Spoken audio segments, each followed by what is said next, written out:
Welcome to B2B in the Black's digital fireside chats. I'm your host, Khalow, CEO of BusinessOnline, a performance-driven digital marketing agency.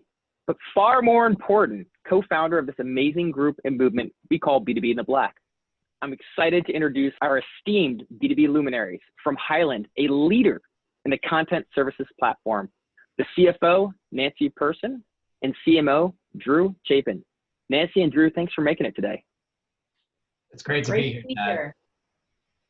Fantastic. Well, thanks for joining us. And the title of today's session, it's a great one. How the CMO and CFO are walking the tightrope between profitability and growth.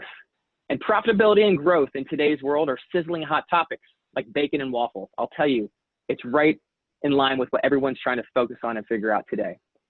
And as a highlight, we'll discuss how CFOs are constantly trying to walk that tightrope between profitability and growth and how difficult those decisions are.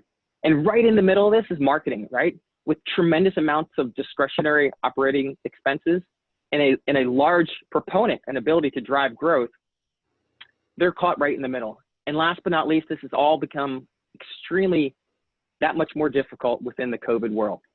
So with that being said, Nancy and Drew, thanks again for making it today. And Drew, if you'd start by telling us a little bit more about Hyland and what type of company you are and what you do. Yeah, sure. I'd love to. You mentioned that we're a leader in the content services space, and the company's almost approaching its 30-year anniversary in next year. And it started with getting rid of paper, and that was we used to measure the value of our deals on the number of filing cabinets that companies would have that we would get rid of. And since then we've progressed, and it really is about all types of digital content and automating business processes that utilize that content. So some great examples would be accounts payable automation, or in hospitals where doctors need to access content from multiple systems across the hospital, from admissions to radiology to labs. Our software pulls all of that content together so doctors can treat their patients better. So it's about unstructured processes and utilizing content and empowering our users with that content. Fantastic. And thanks for that level setting. And Nancy, as you think about the type of organization you are from a finance perspective, I mean, are you tackling growth? Are you driving profit? How do you think about the type of organization from a finance perspective that Hyland is? I'd say that we're trying to address both, because there's one thing to be profitable without growth. And in our particular industry, it's important to grow. It's important to remain relevant. It's important to have solutions that are something that our customers want and want to expand upon. And so with that, we do need growth, but we also need a level of profitability, because in times like this, where there's a pandemic unfolding, you need that, those prior profits to sustain you through these times. You need to have that savings account, if you want to call it that will help you get through, what could be an economic downturn or a softening in your sales. And so we do need both, and we do focus on both, and have during our entire 30-year history. I love it. And you just said it so well, right? It's so important to have a strong balance sheet in times like this. And you see all kinds of reports coming out from the street where you have these zombie companies that have over leveraged themselves, and now they're in great distress. And, a strong organization is not only driving growth, but stashing it away for a rainy day, which is what I just heard, which is fantastic. Let's talk about the partnership. The last time I had the great opportunity of interviewing Drew on stage, which was fantastic. We were in Redwood City, and it seems like years and years ago, right? But it was less than a year ago. He really helped to kind of paint the picture of this really robust relationship that marketing and finance have together, which is, frankly, something many of us aspire to but don't have. So I'm going to start off with that, because I think that's so critical. And I think a lot of folks out there today are trying to figure out, how do I do this? What does it look like? What are the conversations? Is it awkward? So I guess I'd start with you, Nancy, and to say, how did this relationship begin, and how has it grown over time? Well, I think, we have to step back here because you talk about the word partnership, and, a key element of partnership by definition is having a shared interest. And although marketing and finance are very different functions in an organization, we do have the shared interest of supporting the overall corporate strategy. And that also involves understanding one another and how we can mutually achieve that goal. And so for us, we have a financial analyst that's actually dedicated to supporting the marketing organization. She meets with the marketing leadership team on a monthly basis, regularly throughout the month. And she breaks down the accounting lingo like prepaids and accruals into terms that are easy to understand by the marketing team. And in turn, they explain their plans to her and share things like what competitors and peers are doing and the research that they have identified, and share concepts like program to people ratios.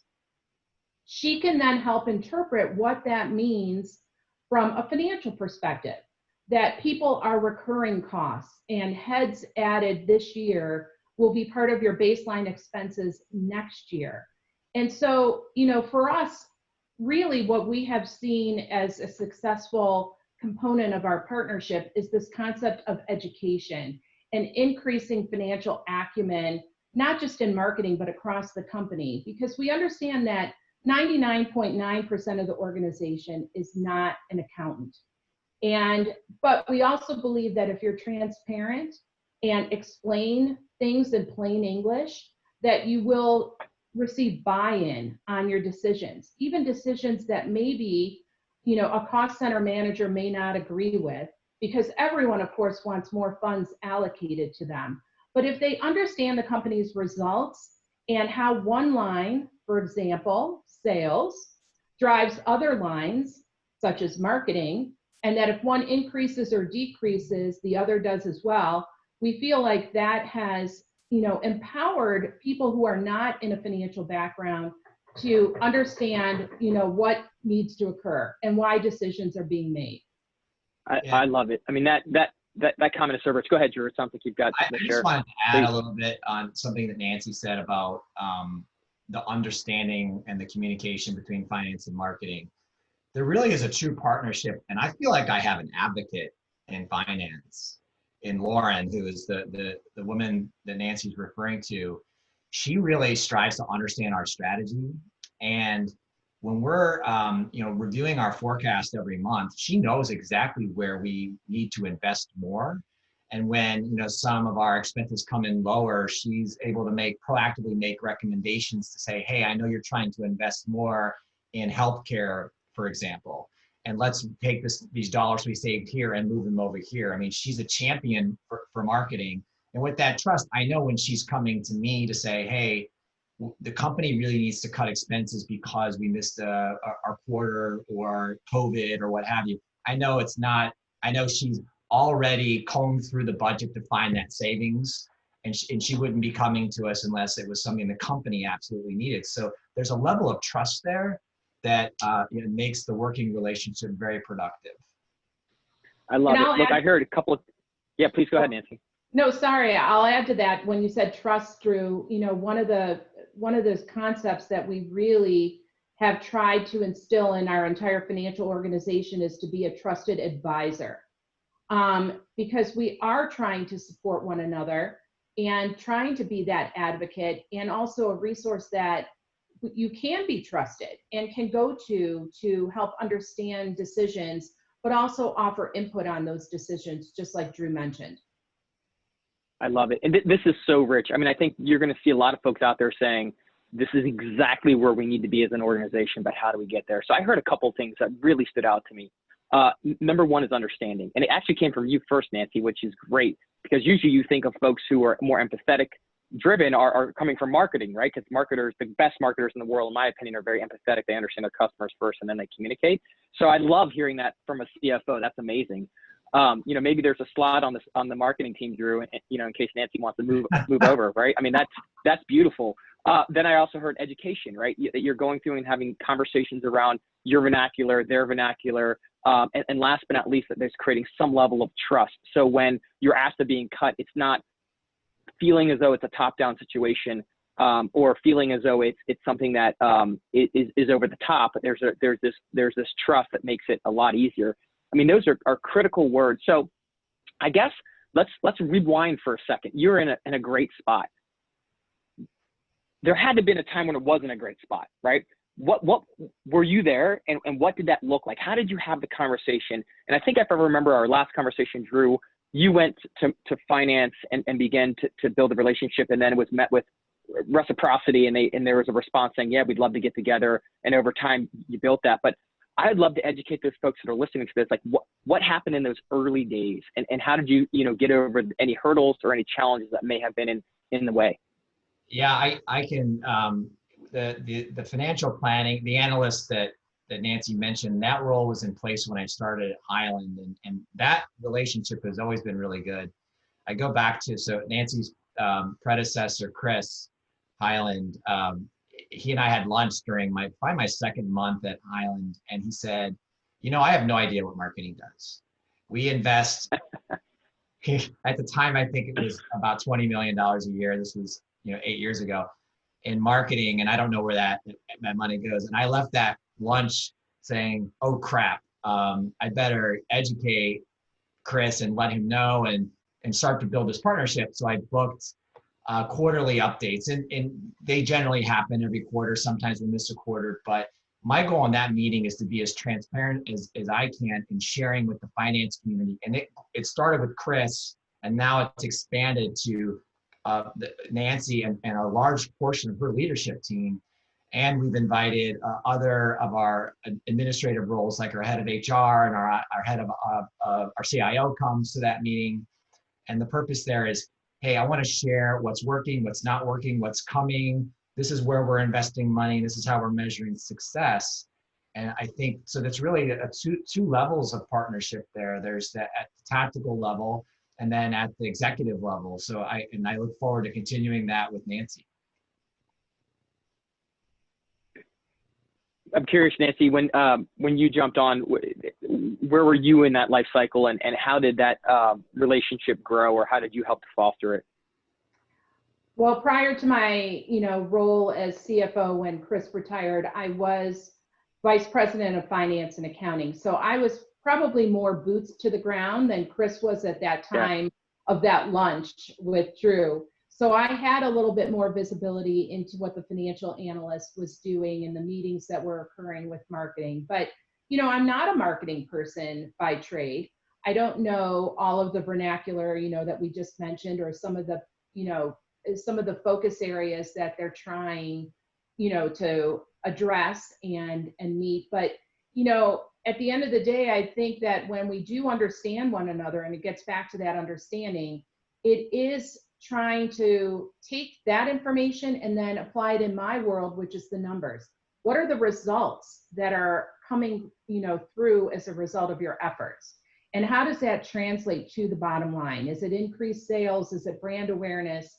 What is it that we're trying to achieve and measure? Because in my world, everything's about measurement. And if I can translate what you're working on into the numbers, and vice versa, help you understand how the numbers, reflect your efforts, then I think we're both in a good position to help each other be successful, which at the end of the day is the goal. We want the company to be successful, and we're all working in our respective functions to make sure that that happens. Yeah, and from my understanding, the company has been very successful, not only from a market leader position perspective, but also financially. So kudos to both of you in finding that alignment and driving success. I mean, that sounds fantastic.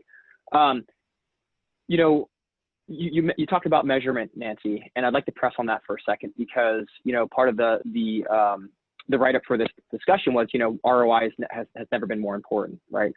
And I'm going to start with what I think to be one of the tougher, more challenging questions for someone in finance to get their head around, which is a non-direct correlation between marketing spend and effort to results, right? Let's just say we want to talk about branding, and sometimes it's very difficult to connect branding efforts to pipeline and revenue, right? And when you have more direct related events like lead generation or account-based marketing, it gets a little bit easier.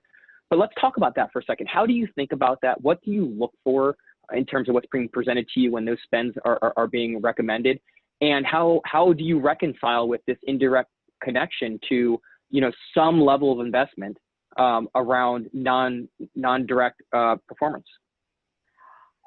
Again, I think it gets back to, we've made some changes in recent years, and I think marketing has adopted this even recently within their own organization, about not just looking at the next 12 months, but looking at the next 3 years, 5 years.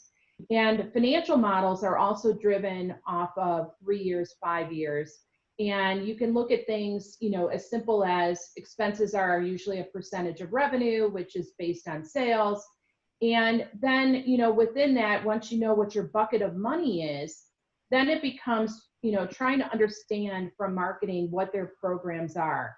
And over time, leveraging tools that are available that would feed into systems like our CRM or our ERP, so that we can know how much spend has been allocated, how much has actually been spent, having some visibility into the actual programs, to campaigns, to tactics, and what is it that we're trying to measure? Are we trying to measure, brand awareness, or email open rates, or foot traffic to the website? Or are we trying to also measure marketing qualified leads or dollars added to the pipeline? All of those have to be understood in totality to see what it is that, we're trying to achieve for a particular year. Because for us, maybe, a year is focused on building our healthcare focus, as Drew mentioned, or maybe it's built on, we want to focus more so on digital versus in-person events. So I think the same thing has happened within marketing, where they're looking out beyond the next 12 months, the next 2 to 3 years, and building a strategy that we can then, again, translate back into financial terms to understand, well, of that, how much are you going to allocate to, people versus programs, so that we can help translate those numbers into data that's meaningful for marketing and help drive their decisions. So again, I think as you look further out, from both sides, we can help each other achieve those goals. Can I add something? Drew, please. Yeah, I just thought, I think the analogy I used when and I was not terrified, but concerned, let's call it concerned. Sure. When I was talking about investing more in brand, because our numbers just weren't, when we did our brand tracker studies, we looked pitifully weak in comparison to the strength of our solution. And I think I used the analogy, I'm a huge Springsteen fan. So I used the analogy of Bruce, and I said, I love to see Bruce go by himself on the stage, play acoustically. It's an amazing experience.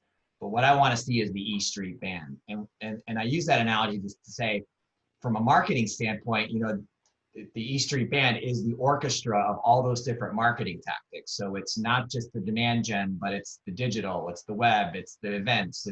It's an orchestra of tactics that combined maximize the value of the impact that we can make. They're all related to each other. They're not, you can't look at them in an isolation. And so to put that in some accounting terms, we did benchmarking, where we took our budget, we went to IDC, we had them benchmark our spend in all these different marketing areas, including brand, and then presented those numbers back to finance to say, here's where our peers are spending that have similar growth trajectories, here's where we're spending, here's where the gaps may exist, and here's why. And sometimes it was on purpose. We're like, we're not spending as much of our peers in these areas because we don't feel like those areas are as effective as these other areas. So I think it helped in the conversation to put it in terms that were a little bit more digestible to the accounting and finance community. And on that point, well, I love it. I'm sorry. And then on that point, that data, that research is what was necessary. Because to say that you just need funds without any background behind it, or, again, finance is very data driven. But to see that research or that, going back and stacking ourselves up against competitors and peers and seeing what their spend is, or what they're focusing on, that's data, and data can be interpreted and understood.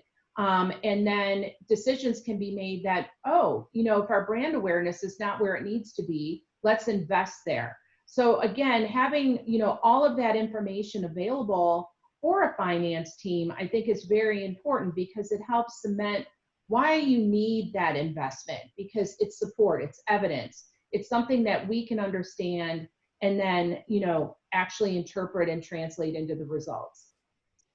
Yeah, I think that's so important. I think that's what a lot of us miss today, which is, having the ability to, build a fully orchestrated plan in terms of your analogy. By the way, you can't go wrong with the boss analogy, Drew. So like, I think we're all good there. But that orchestration that has to bring it together, but you've got to have the non-emotional and the logical approach to justification, right? Especially for such a metrics-driven organization. And let's talk a little bit about metrics, Nancy and Drew. And maybe I'll start with you, Drew. Like, what are the metrics, first of all, that you are showing to finance right now, and it's getting the job done, that you could share with the folks that are dialed in? And then where would you want to go? What's not being measured that you would love to be able to measure in the future that could further make the case? Yeah, that's a great question. What I've shown historically is the traditional B2B demand generation metrics, from web visits to inquiries to marketing qualified leads to sales qualified leads to bookings that were either sourced or influenced from marketing. That traditional linear approach, I'll call it linear because it's kind of measured in a funnel. The traditional funnel approach is really incomplete for the modern marketing mix. And what we're working toward, and what I'd like to be able to show more to all of Hyland, but also to the finance community, is the engagement the engagement funnel, if you will. So it's almost like an account-based marketing like engagement funnel, where you're looking at a set of accounts or a set of opportunities, and you're looking at ungated engagement and how those content marketing campaigns are influencing opportunities and getting them to bookings. And that's where I think marketing's going. People aren't picking up the phone anymore. They're barely responding to emails anymore. Buyers are doing their own evaluation of our software digitally. And the nice thing is we have the technology to be able to measure that. So we're investing in data science, we're investing in analytics, we're investing in more sophisticated measurement approaches. And what that will deliver to us in the long run is, really the short run, will be a more comprehensive view of ROI, especially given the current pause on all in-person type events. When more money is being invested in digital channels, the ability to measure our ROI there becomes increasingly important. Yeah, that's impressive, Drew. I mean, I think, again, you continue to show me not only the ability to react in the short term, but like have that vision for account-based engagement and how much more important that's going to be than the traditional lead funnel approach, which is huge. Nancy, what do you look to land on your desk? I mean, first of all, do you log into a dashboard and do you look at those results on a daily or weekly or monthly basis? And in addition to that, like, what are the key metrics that you're focused on where you're looking for trouble or success from a marketing perspective? For us, for me personally, it's bookings. What is the value of any new bookings to the company on a month-over-month basis, regardless of bookings type. So, but, a booking doesn't just happen. There's work that's done ahead of time, from Drew's team, from the sales team, and that, all culminates in this new booking value to the company. So to me, from my seat, the most important metric is this signed booking, this new contract to Hyland, be it an add-on order or a new logo. But then, as we go further, within the finance organization, there are dashboards and reports that the financial analyst is reviewing. there are spend results that are being scrutinized on, how much money has already gone out? Is that within the budget? At a very detailed marketing program level. And so, that analyst does have visibility into a lot of the strategy that Drew and his team are trying to put forward, down to even an event level or, an individual tactic. So there is, a lot of information. And to Drew's point, we continue to build off of that data and analytics so that we do have that real-time success measure that ultimately, would translate into new business for the company. How do you assign credit? So, let's just make some wide assumptions. It's a $200,000 average order value. It's a 6-month process from first engagement to purchase. You've got 6 key decision makers, and there's a marketing component because they went out and reached them and engaged them and drip nurtured them. And then there's a sales component. There's demos, there's conversations, there's the contract and closing. When you think about that, Nancy, how do you begin to understand if marketing spending $20 million, I think as you mentioned, or $40 million, or whatever the number is now, in relation to what sales is spending, and reconciling with their contribution to that end booking? Because it's usually never binary where it's just one or the other. It's usually a combination of both. It's definitely a combination of both, and it's a partnership. And in our organization, sales and marketing, are under one leadership. So it's most definitely a partnership. I don't think we're necessarily, allocating down to each individual or each, team the success of closing on a new booking. We do recognize that there is so much collaboration and so much partnership between all of the teams into getting that deal signed. And we, look at everyone as contributing to that success and celebrating the success as a company. Every single Monday, we highlight all of the new customers that we signed in the prior week. And we celebrate that as a company, and all that went into it, which includes also even like the group that developed the product, R&D, and, even my team within finance and accounting that are actually collecting the cash from the customer. It is definitely customer-focused organization across Hyland. And I think when there are wins, we celebrate them all collectively and, are proud of all of the customer satisfaction awards that we've, achieved over the years. That has always been our focus from the beginning, is the customer. And we look at that collectively as an organization. Yeah, I think I just wanted to add something. And I mean, just from a tactical standpoint, we at the marketing and sales level, we do look at marketing source versus sales source and multi-tactic attribution, both gated and ungated, and we look at all of that. But what Nancy said is really key.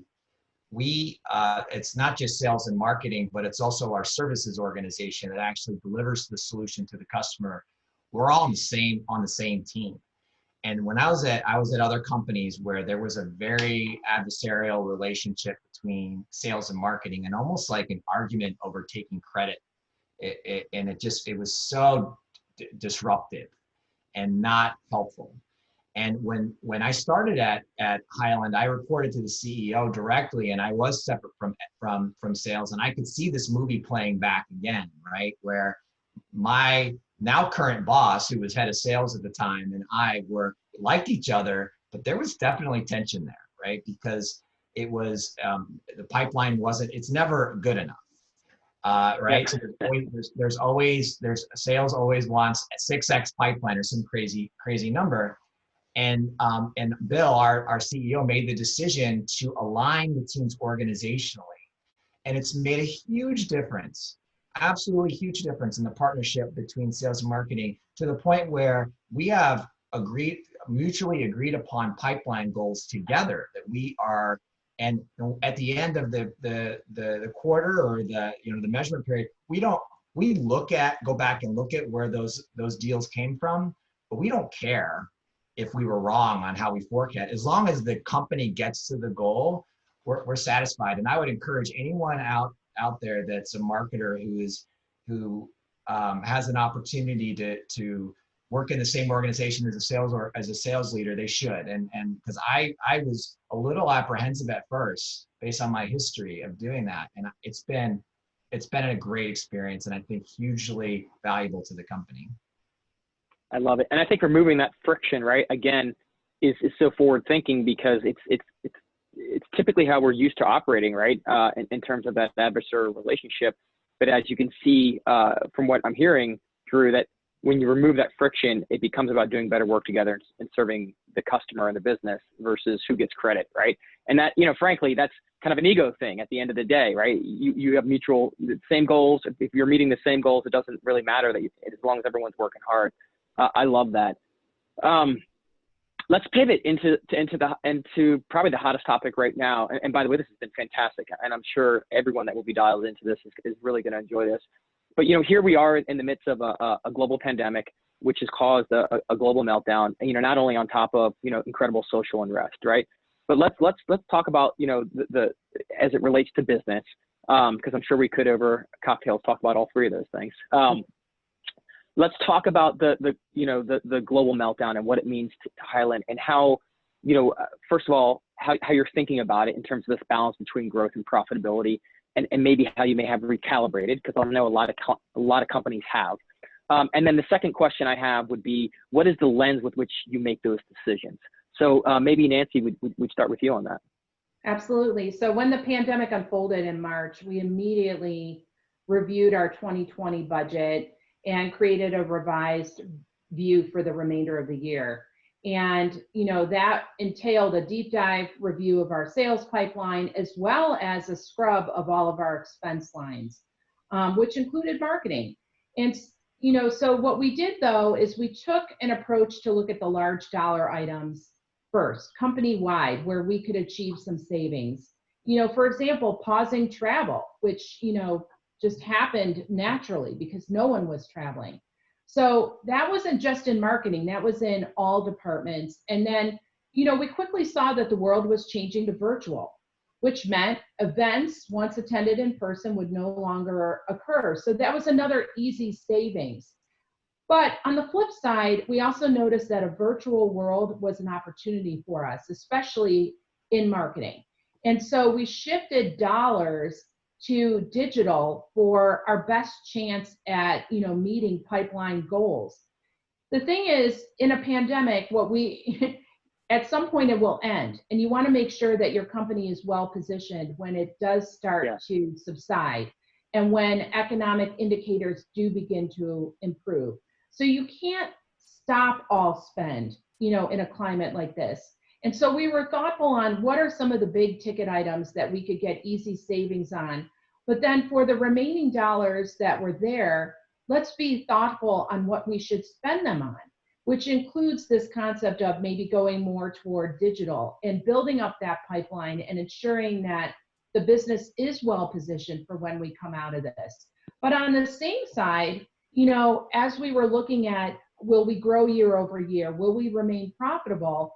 We also recognize that we're in a space where our solutions are needed now more than ever. And we want to highlight that to both our existing customers as well as prospective customers. We transform digital information, and we let you not only see that information, but act on it. And during this pandemic, that's what companies need. That's what enterprises need. And so we wanted to make sure that we didn't just eliminate marketing spend, but that we, actually used it to promote ourselves, because we believe that that thoughtful investment will actually, come back to us and be a significant return once this pandemic subsides and enterprises are starting to spend again. Yeah, just to kind of hit on that, and it goes back to the trust level there. There were millions of dollars of savings that we found by canceling events or scaling them down. Millions, and we're still monitoring millions more. And we did take some of that as savings, but we reinvested millions of dollars in digital in addition to what we had already planned to spend during the year. So, Drew, I'm sorry to interrupt, but was that a hard decision? Was that, were you white knuckled when you're making that decision, or was that pretty clear and easy to you and the executive team? I think it was I think it was easier because of the other savings areas that Nancy alluded to. It became an easier decision. Obviously, if we didn't see the forecast where we, and where it is today, we might have to dig into those dollars. But we just said, this is an opportunity for us. There's every other competitor is probably cutting to the bone. And now, the ads are cheaper for us to buy. I mean, that, Thad. It's become efficient for us. And not only it's not only placements, media placements, but it's also the technology to do the measurement. The pieces I talked about earlier, we're investing in some applications and an account-based marketing platform, 6 Sense, that is going to help us, immensely. And we're rolling that out. It's full steam ahead on a lot of these initiatives that are going to help us modernize our marketing mix. Yeah, I love it, and that's exactly right. I mean, I think Warren Buffett says, you save when you're thick, and you spend when you're thin, right? And it sounds like exactly what you're doing right now. And it is a great time to invest because a lot of folks are de-investing in that. Were there any decisions that were tough? Because it sounds like obviously the travel one's a pretty easy one. That shouldn't be a big one. Field events, there's no one hosting events.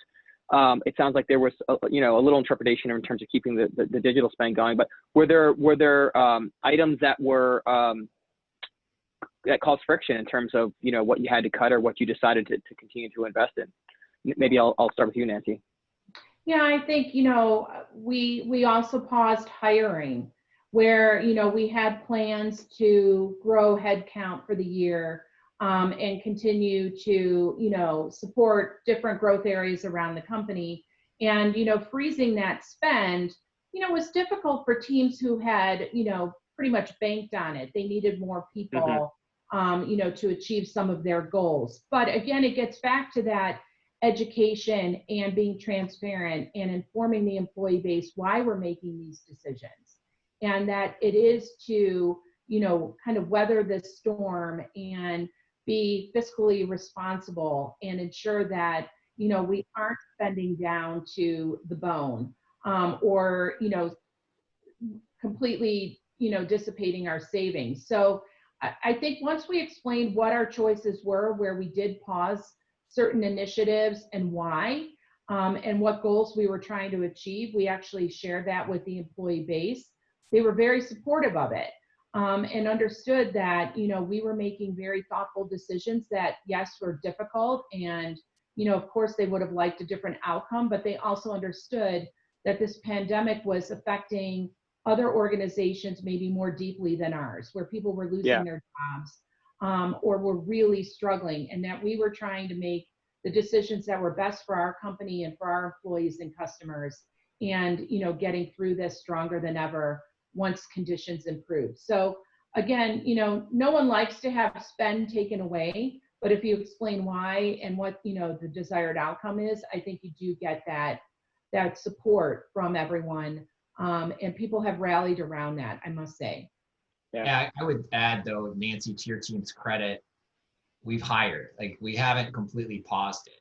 And initially that's what happened, but then we've gone back and said, if there are hires that are strategic that we need to invest in to drive our modernization effort, for example, we're working on some efforts on the R&D side to take our platform to the next level.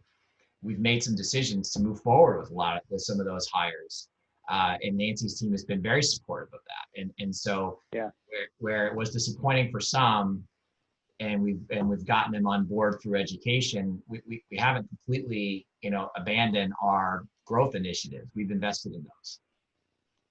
Good for you. Yeah, it's funny, we've done the same, where it's a great time to be hiring, especially top level talent, where it's in the past been very difficult, and then all of a sudden there's an amazing group of people we'd love to work with that we're going to create opportunities for, even though the economics are a little bit more difficult than they have in the past. And I think that's a very progressive and forward-leaning vision.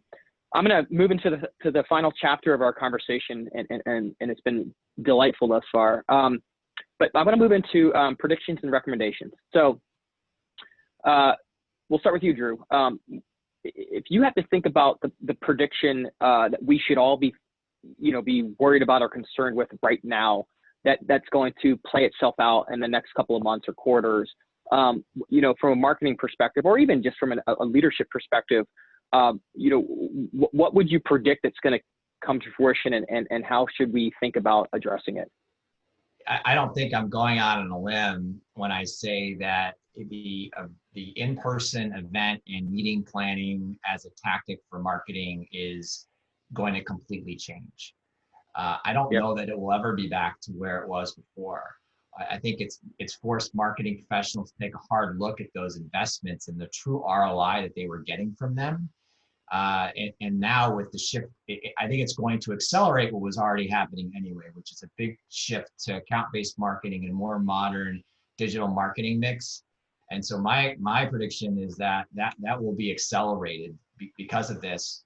And the percentage of marketing spend in events and in-person meetings will never recover to where it was pre-COVID.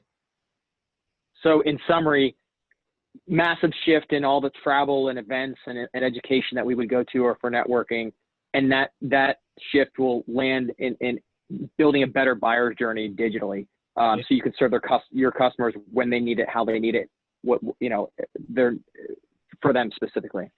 Exactly, and so making you'll see a lot more investments in the technologies and the areas that are required to do that.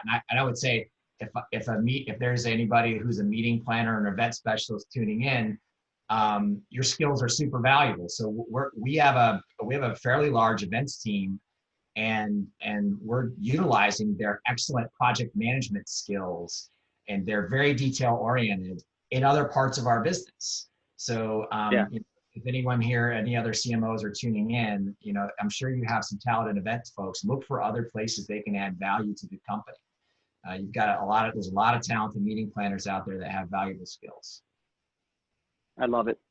What about you, Nancy? Any big predictions that we'd be thinking about? I think, from the employee base, I think there's going to be a shift in how we work, and will we go to a distributed workforce model where there is, a significant amount of employees who are permanently work from home, or permanently remote, or maybe come into the office less frequently than historical levels? And how does that then translate into collaboration and productivity when, you may have been accustomed to working alongside someone in a physical space, and now you're doing that virtually, and trying to achieve the company's goals? And what does that then mean to the bottom line, and things like office space and office leases and other costs that have historically been part of the budget that may now free up to be deployed in other ways? So I think the way we work will also be, changing as a result of this pandemic. Yeah, I agree. And I think businesses are going to learn that they maybe didn't need all those employees they planned on hiring to begin with. And we're through innovation and creativity, we're still getting a lot of the work done with the existing workforce that we have. So, my expectation is you won't see all those headcount that were taken out of budgets across the world. Not all of those are probably coming back, or they're going to be invested in other areas. Exactly. And then the question becomes, what are those areas, and how do you determine, which areas get those funds? Well, as a digital marketer, it's great to hear Drew say he's throwing all his money at digital. So that's double thumbs up on this then. That's fantastic. But, to the point you're making, from friction comes great innovation. And it sounds like we're all understanding that it's being forced in an accelerated way, which I think is a good thing for the most part, right? Obviously, all of the health and safety issues are horrible, but I think for business, it's forcing us to be a little bit more nimble. Okay, and then my last question to the two of you would be, what advice would you give other CFOs or leaders in finance, or other CMOs or leaders in marketing as we navigate this frankly, ever-changing world? I feel like a week equals a quarter in the old days, right? Like I go by in a week and I'm like, wow, I cannot believe how much has changed in such a short period of time. And with that being said, what would you recommend to folks dialing in? Well, I'll start. I think if you haven't already established a really strong partnership with your folks in accounting and finance, do that right away. As an ally, it's pretty powerful because we're able to quickly move money into areas of growth, and to have an advocate in finance has been a huge benefit to us at Hyland.